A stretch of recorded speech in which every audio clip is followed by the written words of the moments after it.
Welcome to the Leadership Melting Pot. My name is Romeo Epps, and I'm the CEO and founder of Lumerous Corporation. And as you know, Lumerous hosts the Leadership Melting Pot with some amazing guests every week. And before I dive into introducing who our amazing guest is this week, today we're going to be diving into the complex and ever-evolving world, where companies are trying to balance making profit with creating a positive social impact. So on this episode, we'll be discussing and dissecting with my amazing guest the matter of the business of good and how companies are balancing profit and social impact. So today, I'm joined by an amazing woman who I met several times. We've had some good discussions, and we've also partied together, dancing and eating and all of that.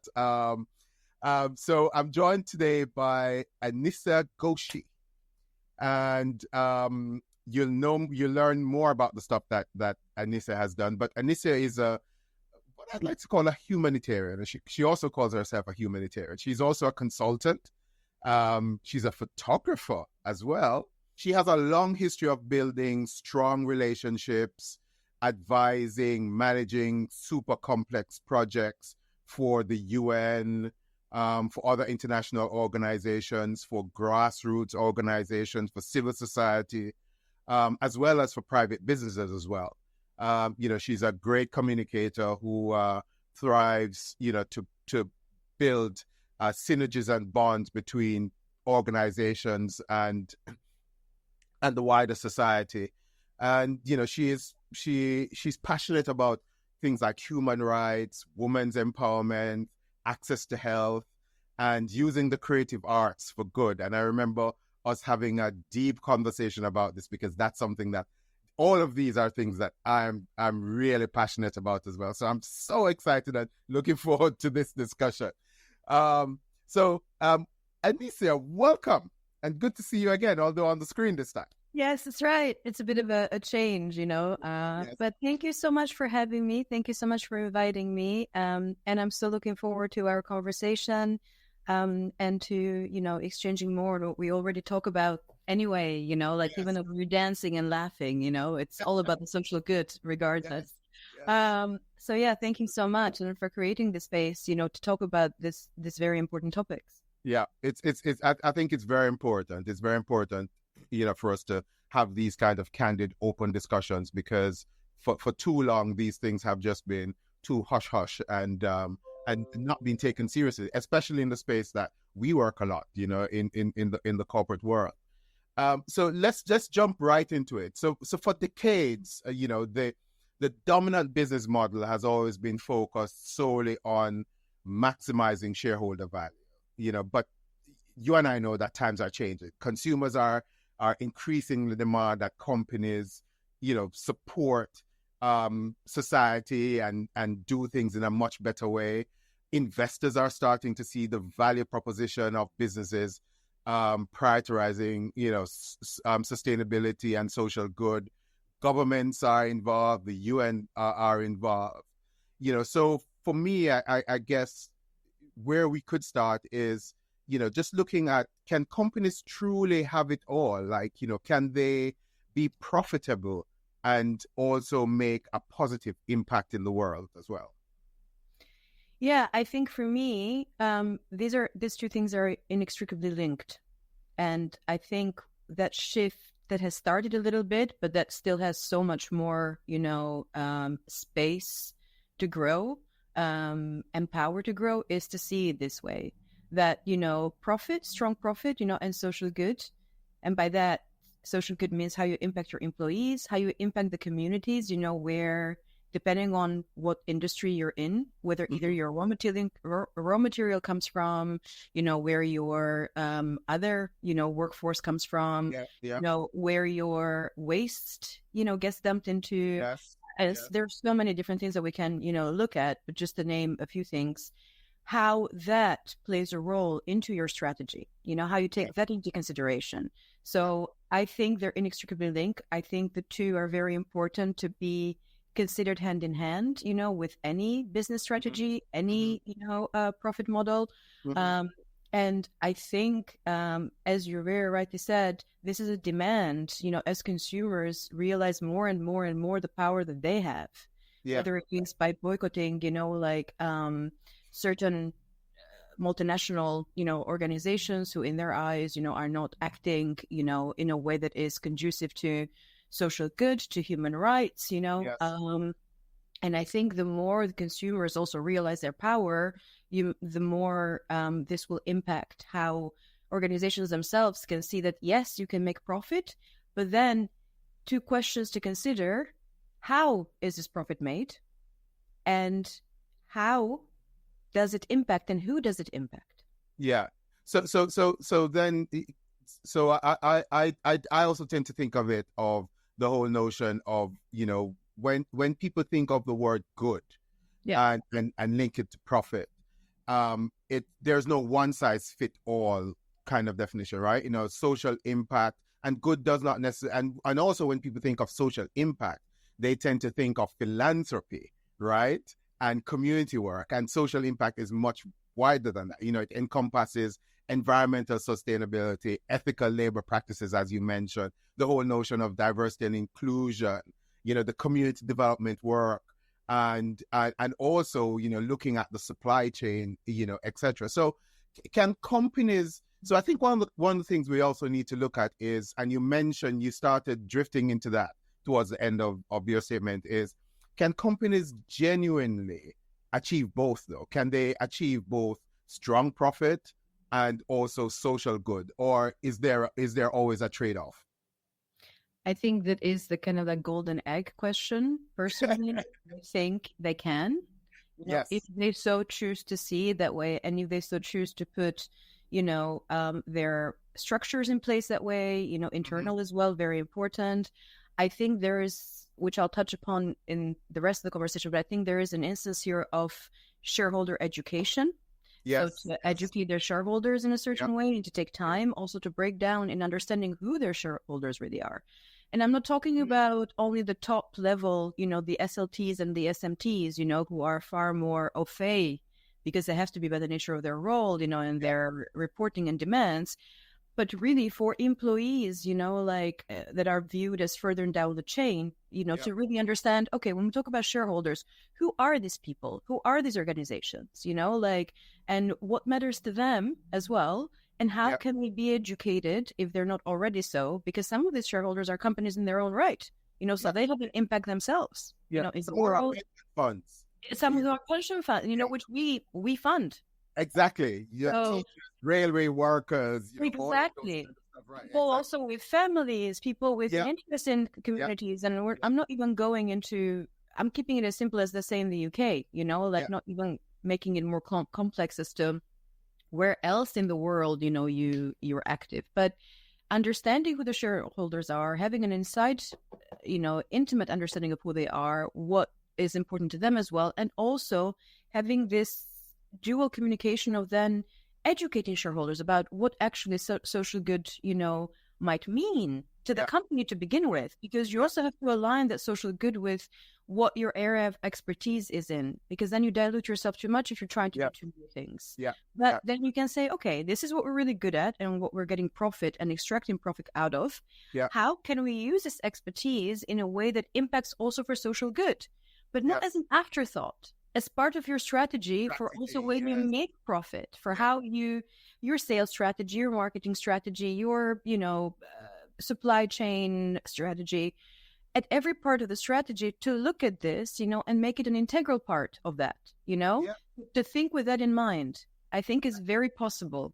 Oh, absolutely. And the thing is that, the gone are the days, where the traditional economic theory, would argue that, resources spent on things like social initiative, distract or detract from profit maximization. It's shareholders who usually think or have this view that for every dollar that is invested in anything social or environmental causes, are are dollars that are not invested in the growth of the business. But there is so much research out there that kind of negate that. You know what Yeah. I mean?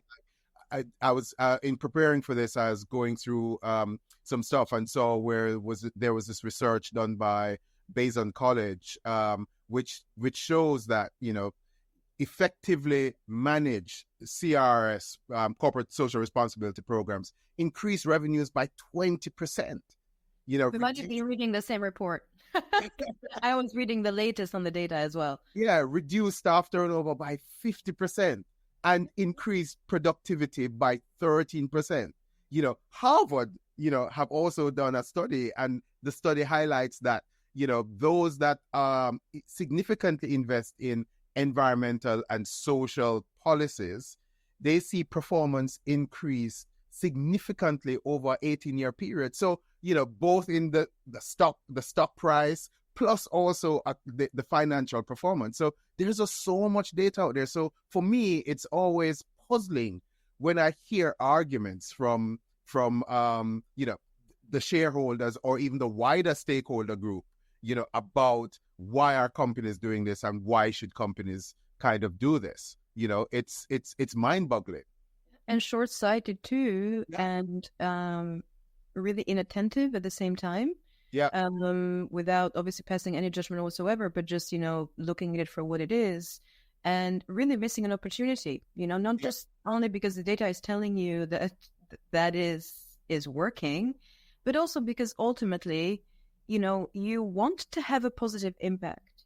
And I will never, on a more idealistic, point, I will never understand what is the point of amassing billions and knowing that you have the capacity, to do something other than amassing this money and then reinvesting it, some part of it, for more profit making. But why not, use that to impact social good, whatever that might be? But I think the other thing is very necessary is to get clear about what social good means. I think sometimes an organization. I think sometimes what becomes daunting, or where this and many other things become daunting, is when we have these words, these general words, that people might feel are so big, and they weigh on your shoulders, and you have so many other things and priorities. And I'm thinking here also for companies that have an impact but might not have the or believe don't have the resources to have a CSR team, for example, or to seek external support from people like you and I, to do that. But it's like, for me, I'm a huge, huge proponent of breaking things down.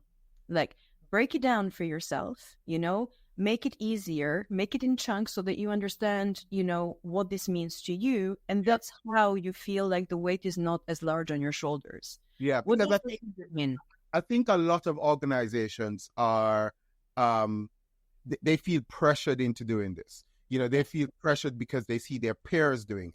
And and that's a good thing, the fact that you really want to do it. But come back to your point is, what does this mean to us as an organization, right?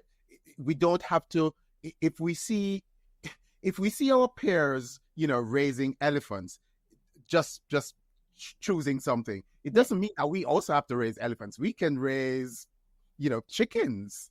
You know what I mean? Like, we don't have to be following everything that you see your competitors doing. It's just coming back to what's important to us as an organization. Is it climate? Is it the ocean? Is it our employees in terms of diversity and inclusion? Is it the supply chain, ensuring that it's been operating ethically?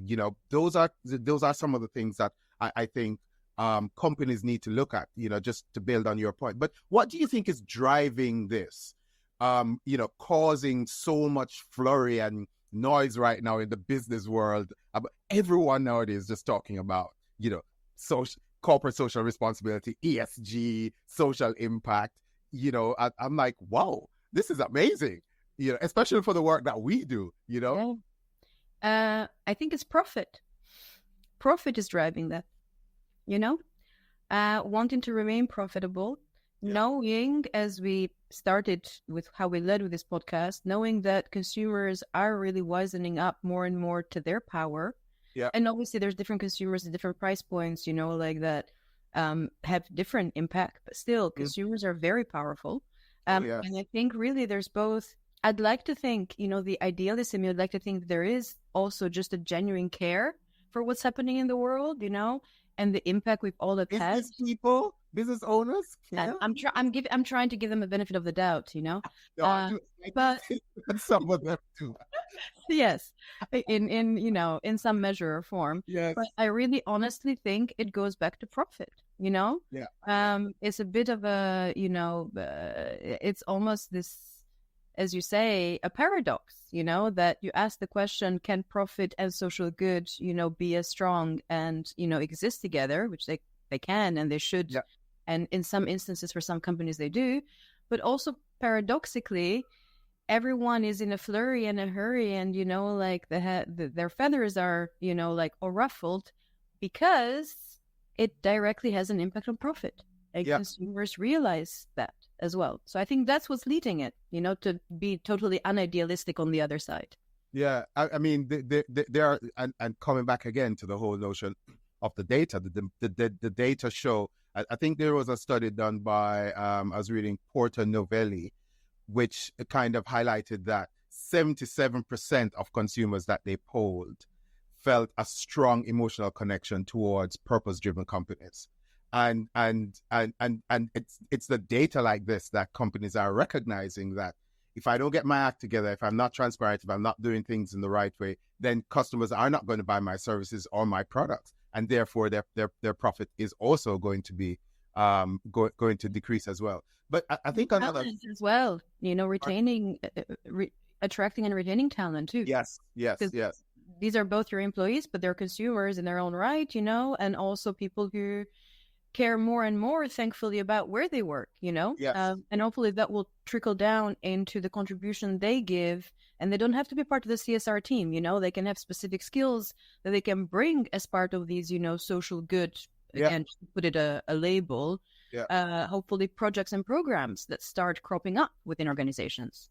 80% of Gen Zs are now, when they look for a company to work with, they look for companies that are doing good in the world, that have strong connections to things like equality and social justice, etc. But because of the work that we do, at Numerous, we do a lot of work in around ESG consultancy, and one of the other big things apart from market demand, and I think market demand is also driving this as well, is the regulatory landscape, right? Governments are now really, because consumers are demanding this, governments are now taking notice and are, because it's politics, right? And are now driving this. So government worldwide are setting, regulations around corporate social responsibility to ensure that companies contribute to, societal goals, towards even like the SDGs. Because if you really think about it,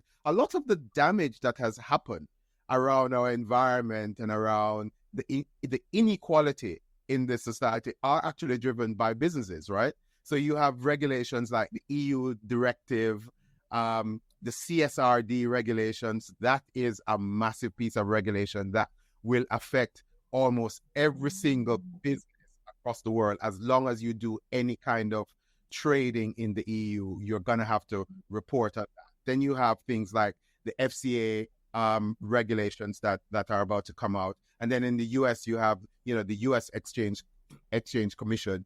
All of these regulations are now either in effect or are about to come in effect, and will impact not just large businesses, but also small businesses as well. And, I just want to give a shout out to the team and the thought leadership team. There's a blog that we've just released about this called Profit versus Planet, the controversial crossroads to modern ESG disclosure. Yes. And we'll put that in the blog as well. That just kind of gives you all of these regulations and what's required and how they will impact. So I think that's also really driving a big demand, as well, as far as this is concerned. I know you do a lot of work in this space. And before we kind of go into a lot of the other technical kind of stuff, from the work that you've done, can you share an example of a company or an organization where you see that they have used, they have balanced this, they've balanced profit versus social impact? And what are some of the things that you've seen them done successfully to do this? Yeah, first and foremost, really look forward to reading the latest blog and thought leadership paper, and super helpful that also you've broken that down that way. It's so needed. Yeah. Thank you for sharing that. And I'm also really grateful that you mentioned SMEs in general, because, we tend to think about the big, it's something I wanted to touch upon as well. Yes. We tend to think about the multinational corporations because they do have such a, footprint. Yes. I mean, I'm just going to quote from this amazing book by Aja Barber, Consumed, which is a fantastic resource that I think any organization... We'll put the link to that. Any leader should really, read. But, she says, in 2016, the online platform From Poverty to Power found that of the top 100 economies on Earth, 31 were countries, 69 were corporations. So that's one thing. And that's why, of course, we tend to think about these, big corporations. But at the same time, we know that SMEs together make the largest part, of the economy. And so it's important to cater to them and to look at them, because sometimes they're also smaller operators, in bigger pies. Yeah, so in the larger supply chain of these large companies. Yes, yeah. So that's why breaking down things is so important. It might take time and it might seem like a futile exercise, but it's not. Breaking down your understanding, of what things mean to you and your company and your shareholders and, your employees and the communities. I cannot stress enough the importance of taking lead from the communities where you operate and where you impact. Yes. But also really understanding the role of the smaller organizations within your ecosystem. And to answer your question, I'm going to pick 3 actually examples. One of them is Majestic Disorder Travels, a small, very niche. I mean, they're a culture business, they are in the media space as well, but also they're in the travel, space. And they do very small, very tailored group travel to Morocco, but to really see hidden Morocco, like the heart of Morocco, and the real culture and the arts, and to really, really support all these amazing artisans, like in pockets of Morocco that people don't really go, not just in Marrakesh, in Casablanca and Fez, as important as all of that is, but also in parts of Morocco that are not really touched. And not only... I need to go and take this trip. Yes, they're incredible. And not only, is that in itself a really well thought through, reason, to be in partnership with these communities, because not only do they get, this exchange, but also people purchase, from, makers and artisans, and entrepreneurs themselves right there and then without a third party in the middle, without any commission, being paid and so on.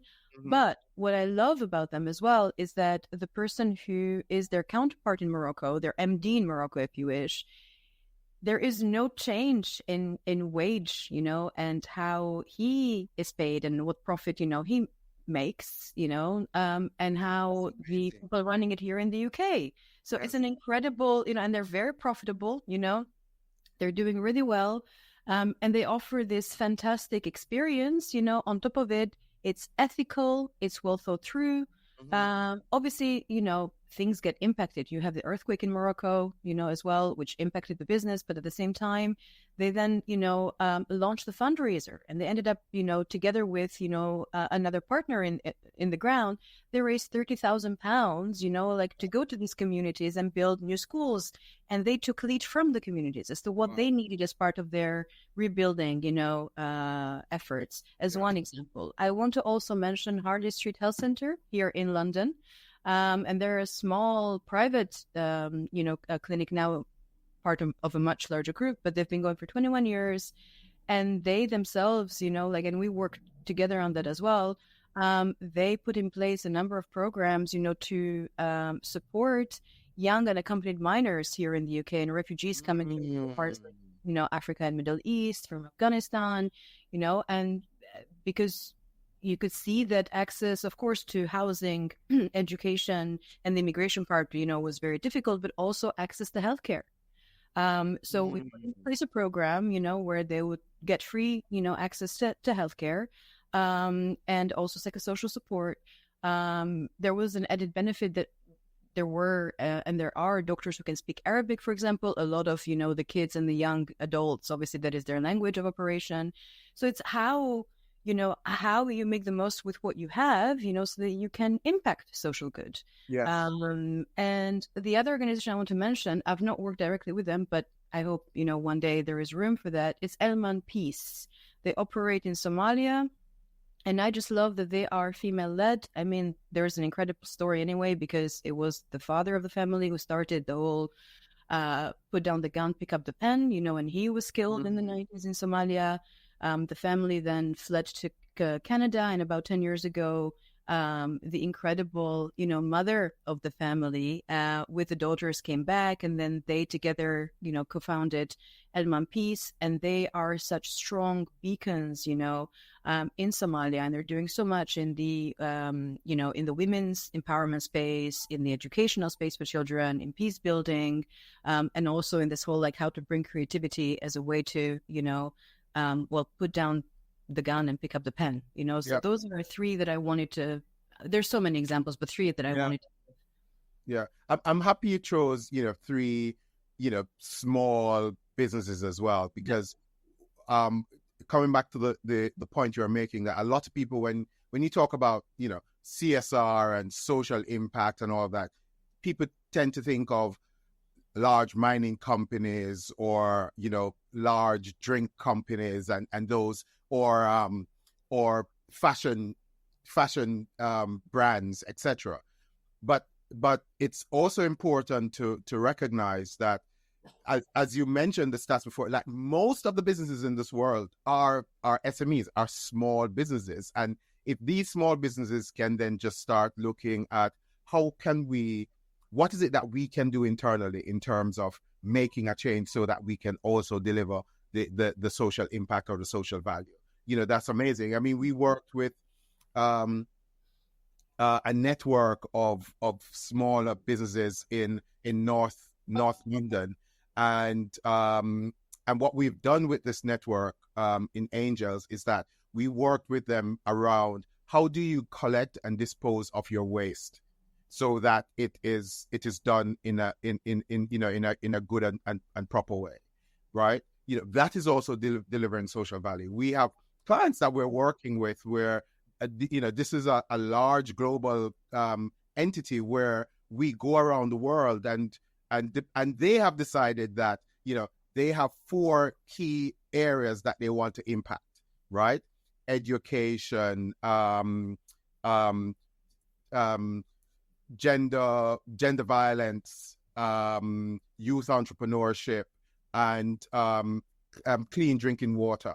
And so, we go around the world and we identify communities where they can work with local partners in terms of delivering this, in those communities. So there are different ways that you can, companies can work around this. There are companies who are, they say, look, let's look internally first.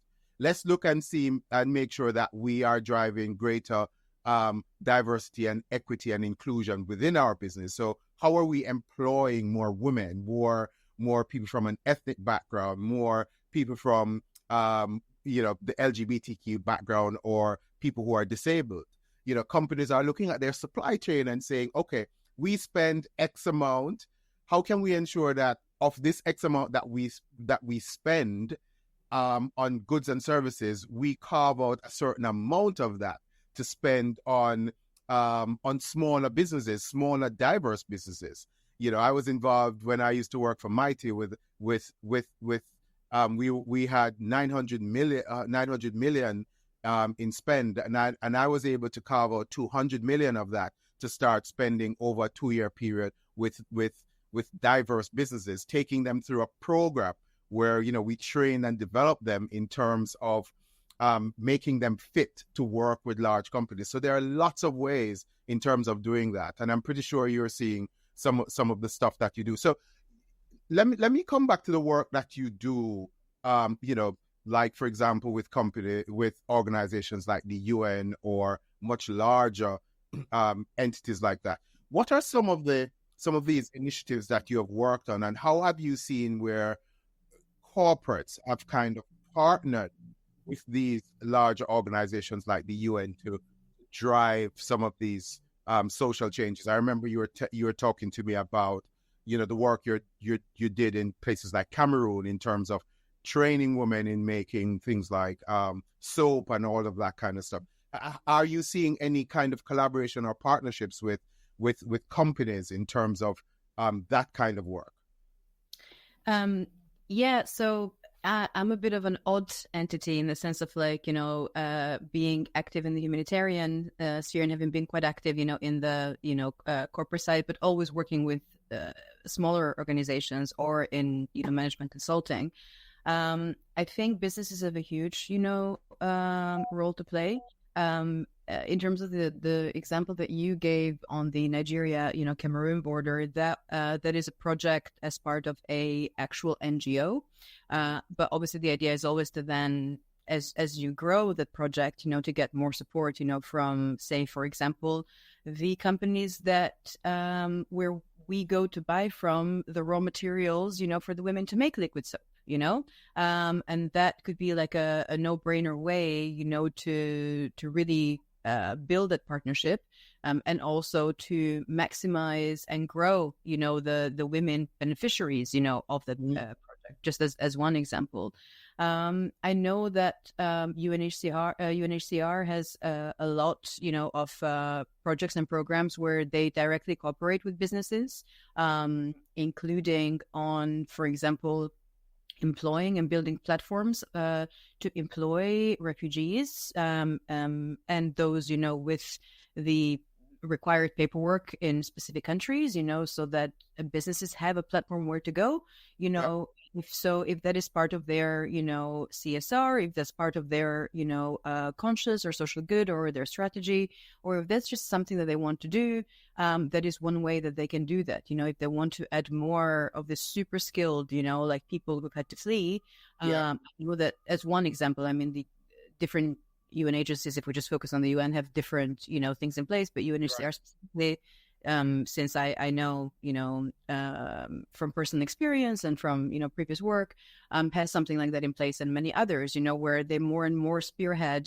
this cooperation between them being a very humanitarian, and very field focused and field present organization, with then how companies, can play a role, because there is so much out there to be done that not one agency, and we're not even going to go into the role of the UN and the construct of the UN and all of that, and this is not exonerating big organizations like that, or mining organizations, for example, that play a huge role, in both society and the planet as a result.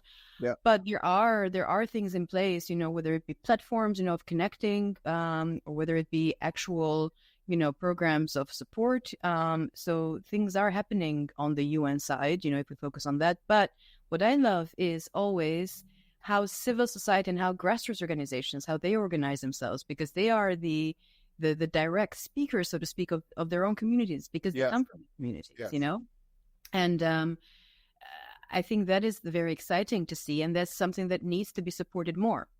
How can you then directly, and that's what I love, working with and consulting with, small grassroots organizations and seeing them grow, and at the same time, finding synergies with businesses that want to directly, work with, partner with, support, grassroots organizations, this, nascent, little powerhouses, who represent the voices of the communities, which is where we should be taking the lead from, with the needs, and then that can create a ripple effect. And that's how you feel, to connect back to what I said and what you also beautifully said, how you feel less completely, like annihilated by this idea of, oh my God, the climate crisis, it's such a big thing that we hear, for example, all the time. But when we break it down, it is rooted, in human rights abuses. It is rooted in conflict. It is rooted in, inequality. It is rooted in colonialism. It is rooted in other, of course, big things and big words, but we need to start breaking these things down so we can understand grassroots fundamentally where these things are coming from. Yes, So yes, we can really, really effectively and as much as is possible, start looking at the S in that. yes, You know, yes. and I know that both you and I have talked about this so much, and we're both proponents of this, and Yeah. like we'll go to battle about this because it is so important. Because if you don't, like if you take any conflict, like in a conflict, you can't even start thinking to resolve one if you don't understand the root causes and you go to the root causes. This is Yes. no different. So, and that's why I just love, being in this space of working with smaller, grassroots organizations and then finding a way to connect them with businesses. So that's a beautiful thing to see. I think one of the points I just written down here, and it's something that I recognize that a lot of companies and even larger NGOs are not doing, is that they're not listening enough to these grassroots organizations. They're not listening to the communities. That's what I hear all the time. Yeah, it's almost like they just turn up and like, okay, this is what we want to do, and you just need to just take it. But they're like, we don't need water. We have wells and we have rivers. What we need are, more training or more, technology. Or no, we're going to give you water. And it's pointless. I mean, do you think companies should be therefore then be, coming back to all the points that you make, the whole notion around conflicts, the whole notion around the inequality that exists in the world, the social injustice, and also all of this is being driven by, or most of it is being driven by, the damage that we've done to the environment. Do you think companies should therefore be pressured to prioritize social good over profit? Is there an argument for or against that? I'm pretty sure. I think I think that would be a very idealistic position to take. I think that is not something that we're going to see anytime soon. I think we need deep systemic change, for that to happen because everything is so linked. Yeah.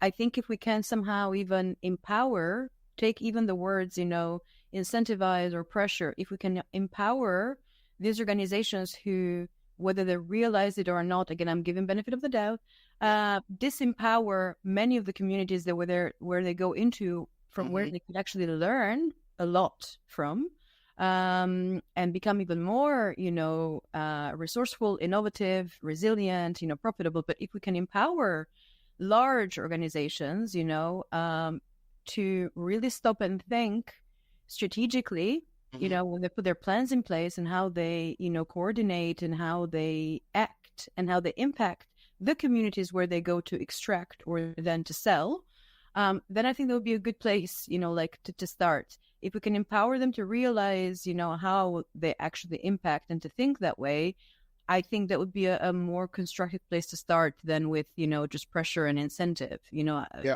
I think there can always be more pressure, and there's so many tax breaks that you can give as incentives, because that's all that I hear in terms of incentive. But we've got to get more innovative about what that means. And to do that, companies need to look inward very much and to be empowered to do that. Completely. I mean, I've always believed that one of the ways that we can quote unquote pressure companies is to bring that, as you said, internally, bring them back to why was this company established in the first place? Because I'm pretty sure 80 to 90% of every business that started in this world started with a purpose. The founder or the founders realized that there was a problem that needed to be solved, and therefore came up with a purpose as to why this businesses should exist.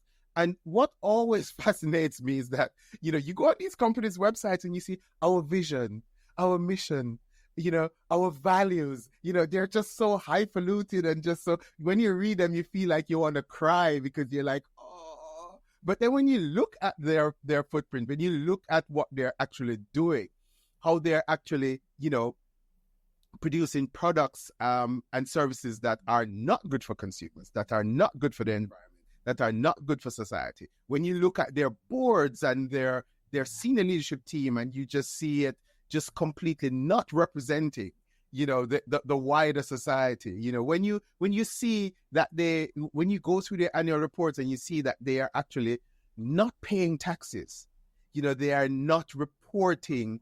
They're trying all kinds of accounting mechanisms to try and get out of paying taxes or reporting properly. And a lot of people don't even realize that these things come back to being of social good, because the taxes that you pay help take care of the infrastructure within the particular particular society, right? And a lot of companies need to also realize that the pressure is also around risk mitigation, right? Because, and this includes things like regulatory risk, reputational risk, operational risk, and ignoring these, will ensure that they also ignore social and environmental, concerns, etc.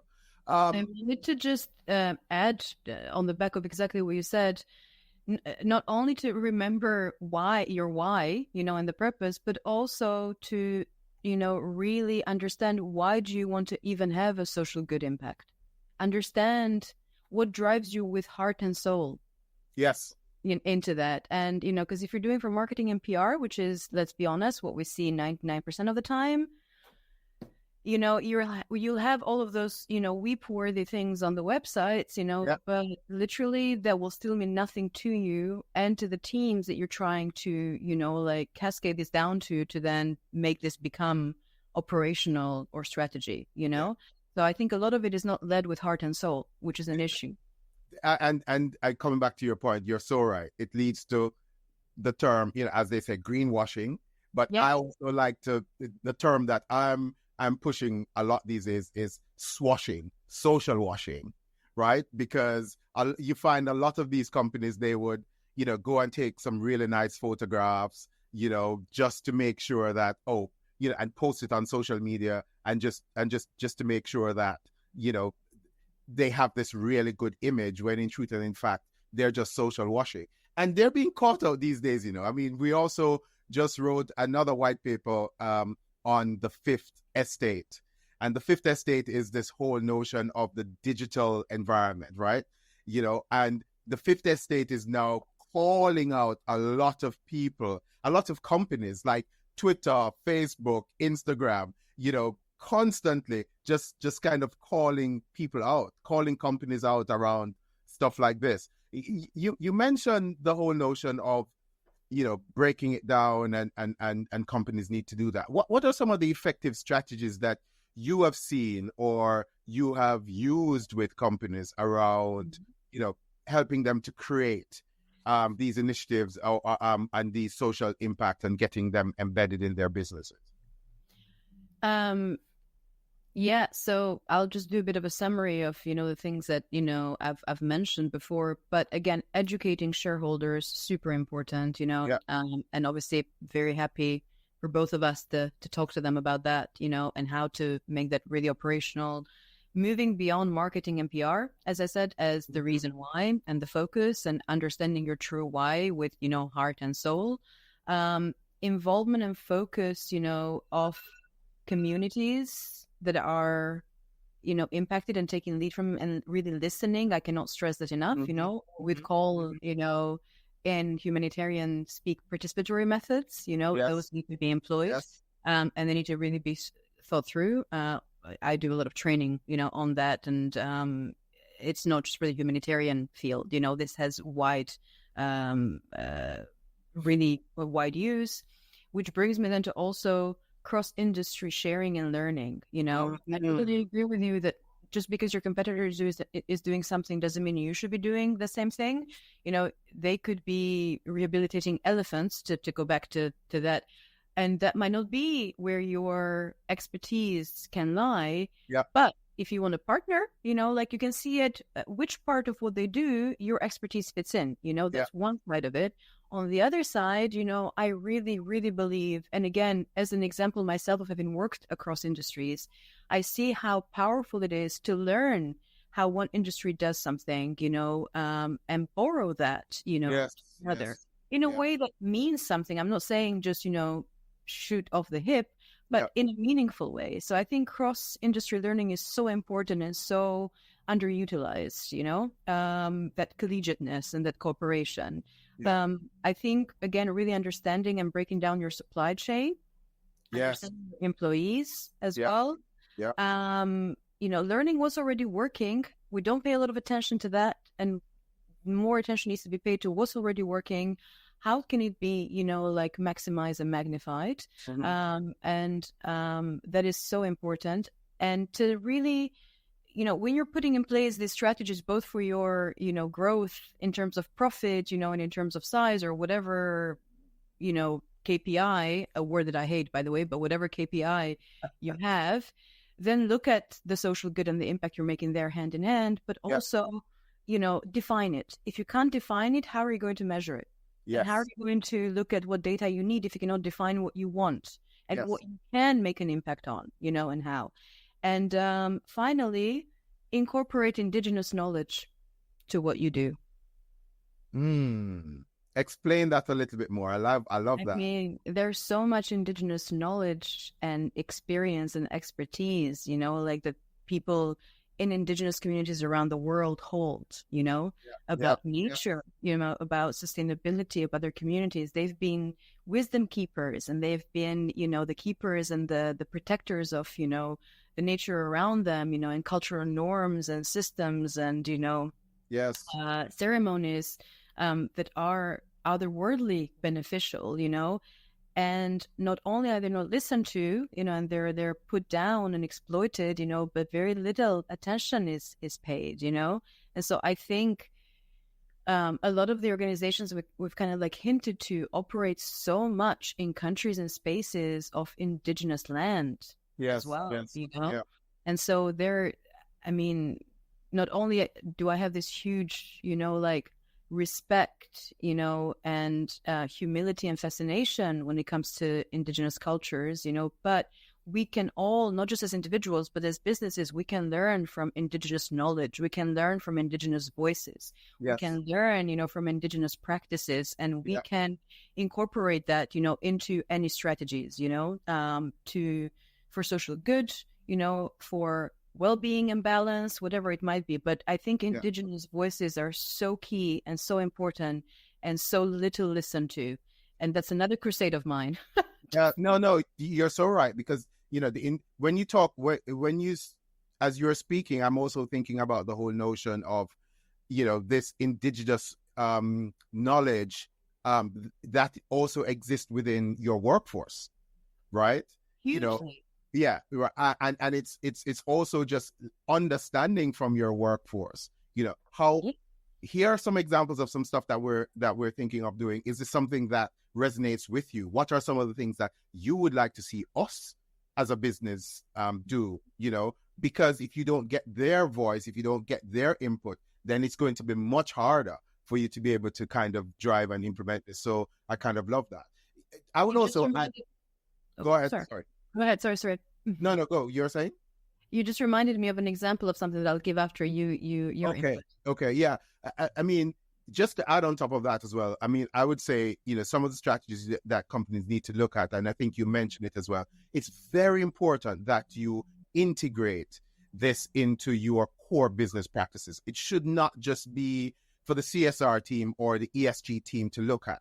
You have to see, how can we integrate this throughout what we do so it becomes business as usual, right? It's also looking at the cost implications of this, right? Because there's also going to be a cost implication, and then trying to work out what's the return on investment, because there is going to be a return on investment that needs to happen, and also it's making sure that you have this, you strike this balance between profit and purpose, and make sure you engage with your stakeholders and you communicate with them to say, we might need to reduce their report less profit this year because this is what we're going to do. And I'm pretty sure stakeholders would definitely buy into that. Your example. Yeah, because you touched upon something very crucial about, taking a lead from your employees as well, because they are members of the community. I worked on a project in northern Myanmar, focused with, a field team in northern Myanmar, for a large international development, institution, and they were really struggling with unlocking their gender mainstreaming strategy as part of their main program strategy for 3 years. So I and my my partner, were brought on board, to advise them, to help them, to moderate and facilitate, and also bring our experience and expertise. And I held, a number of meetings, with these teams, and these were local teams themselves, so they felt, the social, they brought the social aspect, the religious aspect, like obviously very conservative on all fronts, mostly when it came to women and gender mainstreaming, let alone thinking of gender in any sexual orientation terms, in any terms of like, what does gender beyond, binary mean, and so on. Right. And I remember, like saying to them, I said, the way that we're going to do this and get anywhere, I said, is to start with your experience. You are members of this community. You might be the ones, being asked to come up with a strategy for the next 3 years to deliver this program. I said, but let's take all of it aside first, because that's even too large. And I said, you go back to your families every day and you feed into this dynamic of what it means to be a man and a woman, of how that transpires into society. And said, let's start talking about that, so, and that's how we started the conversation over a period of, a few months. We finally unlocked that. And, we put in place a gender mainstreaming strategy, like into the main strategy.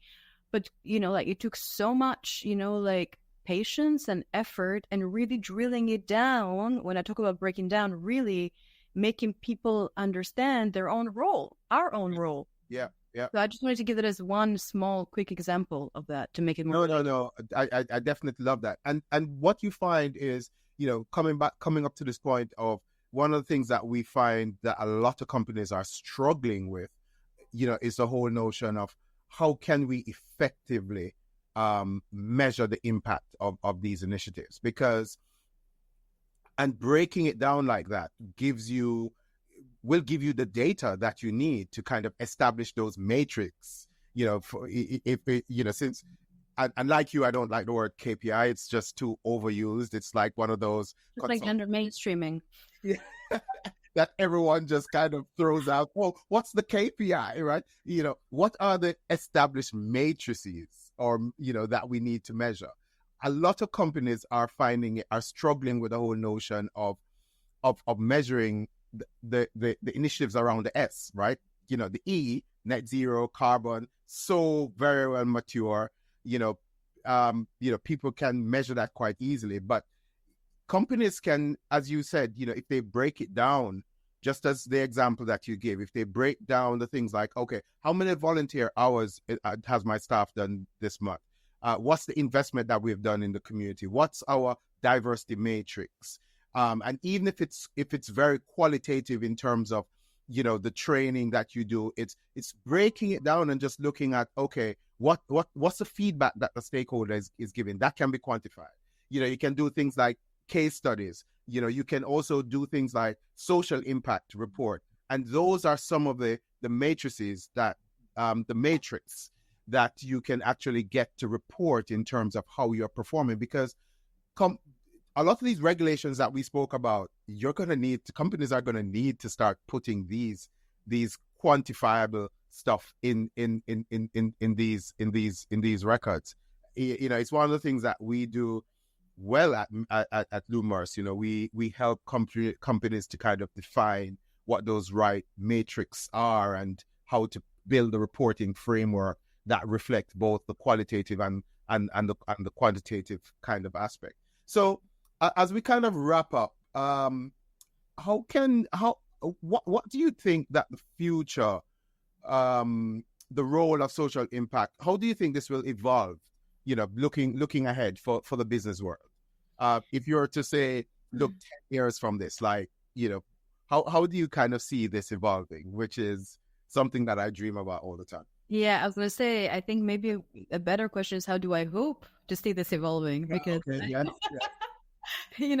I think definitely what you said, and this was also mentioned by your previous or last, guest of the podcast, the regulatory part will not go away. I think they will only Yeah. increase, and with that, I do also feel and find there is a danger of, a feeling of overwhelm. So I think, again, bringing it back down to why this is important to you, where the heart and soul is in it, as opposed to just being like, oh, well, more regulations on top, like for the team, for the business and so on, but to really see why that matters, and to lead with that.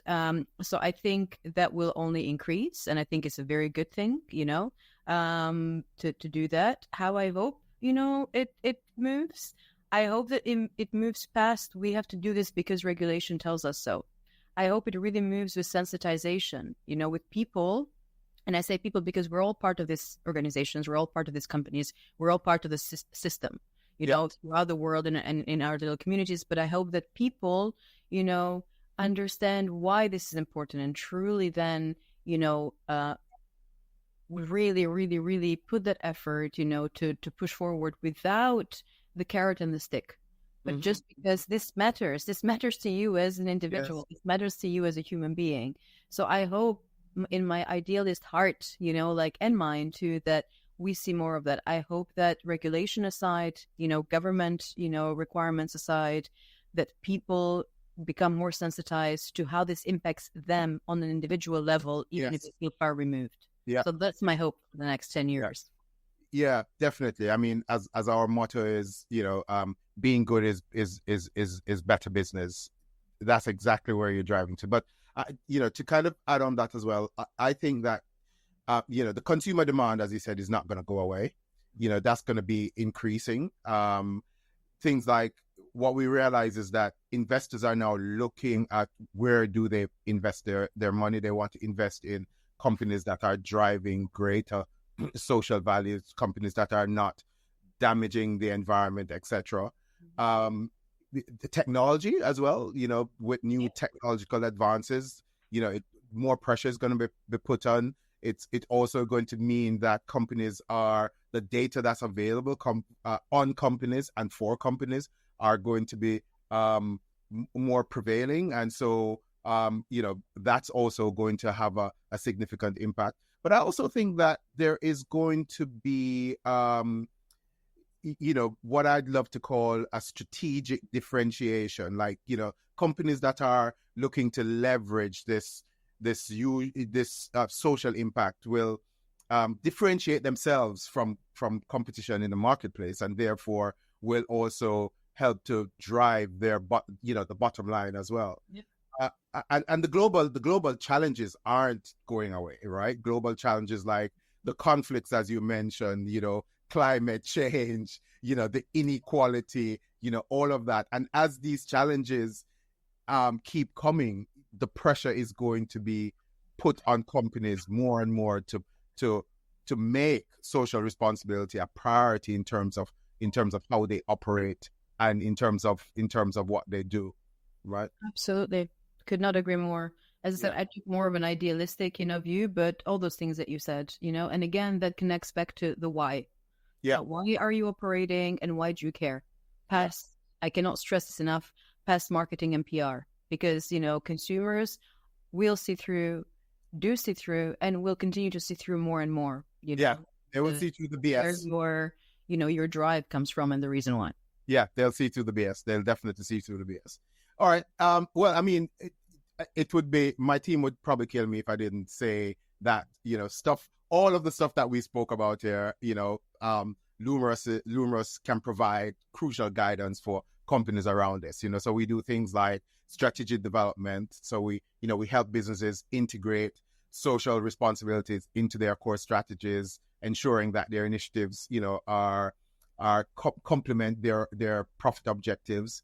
The stakeholder engagement piece, whether or not it's dealing with the shareholders, the employees, the wider community, your supply chain, we make sure that you're compliant in terms of, your ethical products, etc. But then also more important is the performance measurement, developing the matrix and the tools around that as well.